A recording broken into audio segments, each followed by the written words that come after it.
vlog, gagawa po tayo ng potato salad and crispy breaded chicken. So, ito po ang ating mga ingredients. So, ito po ang aking chicken breast. So, actually, isang buong manok to. Pero yung other half ng chicken is niluto ko siya ng tinola yesterday. So, ito is sobra lang na chicken breast. Ngayon, para sa aming dinner, gagawin ko siya na crispy chicken, breaded chicken. So, yun po. So, para makatipid kayo, kasi usually hindi ko nakakain yung chicken breast minsan sa may sabaw. Kasi masarap sa may sabaw yung buto-buto. Kaya, ginagawa ko, sinasabrate ko yung breast. Ginagawa ko siyang chicken fillet or sometimes chicken sandwich. So, yun po. So, para hindi siya maaksaya o nasayang. Since dalawa lang naman yung mga ganyan ang ginagawa ko sa isang buong manok. So, i-fillet lang po natin ang ating chicken. Remove the fats.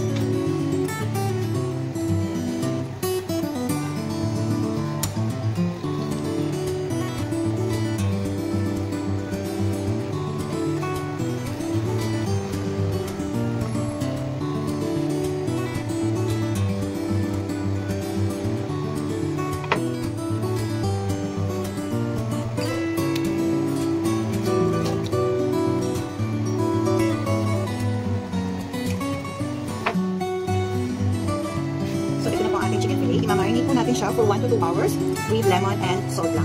So, yun lang po. So, lemon, squeeze the lemon. And salt. And mix.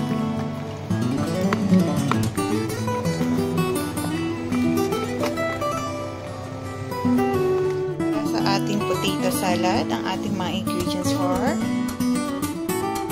boiled potato, boiled egg, mayonnaise, or salt and pepper.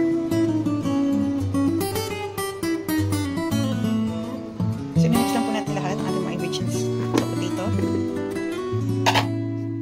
ating boiled egg, then, just gonna put like 4 to 5 tablespoons of mayonnaise.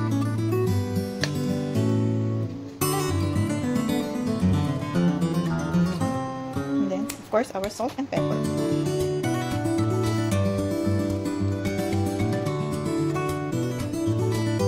So, very simple step. Then, mix po natin.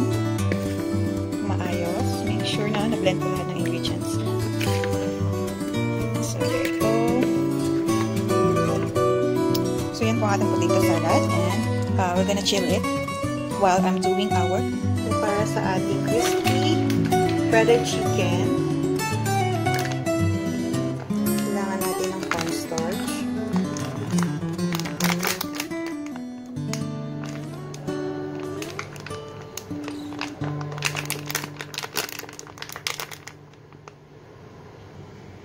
One piece of egg,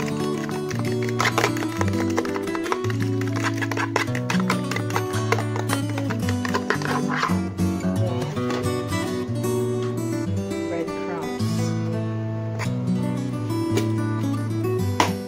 So, for our breadcrumbs, maglagay lang po tayo ng salt.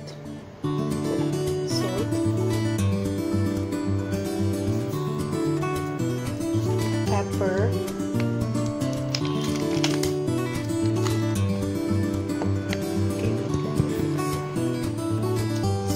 salt, pepper, saka yung cornstarch.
tender breast.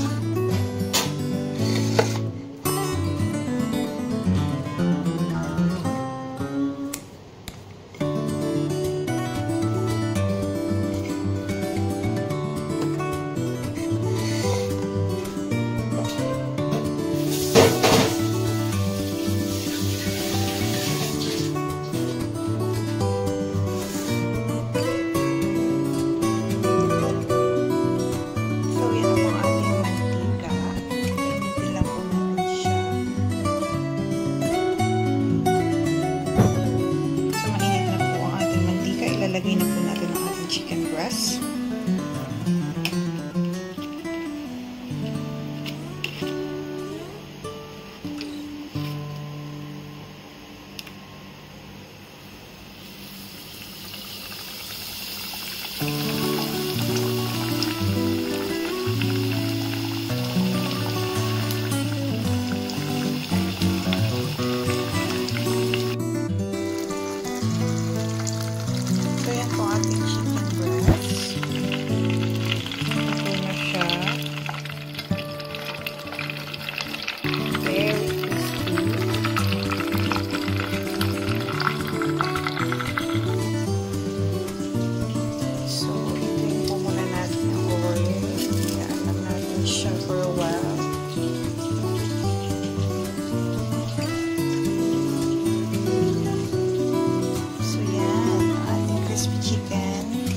Crispy breaded chicken breasts.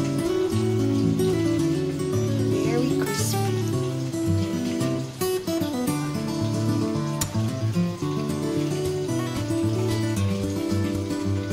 So there you have it. Ayan na po ang ating crispy breaded chicken with potato salad. So you can just add mayo ketchup para sa sauce.